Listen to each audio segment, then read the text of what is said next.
Now your Dae Ji Congi is fine, just like this. You can set it aside and let the marinade soak in. But what I like to do with pork is to add an extra special ingredient, which is right over here.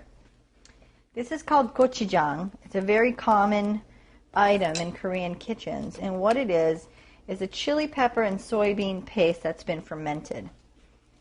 Also, you can find this in Asian markets. It's really inexpensive, and I'm going to take a scoop because oftentimes when Koreans serve pork, they serve it spicy. That's about a tablespoon, and I'm just going to put that right in here. And I'm going to mix that up with the pork. And it's a thick paste, so you really want to mix it well.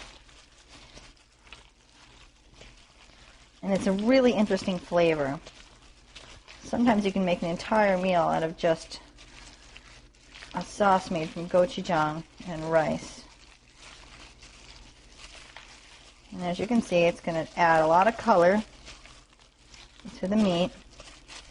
And it's going to add an interesting spicy flavor.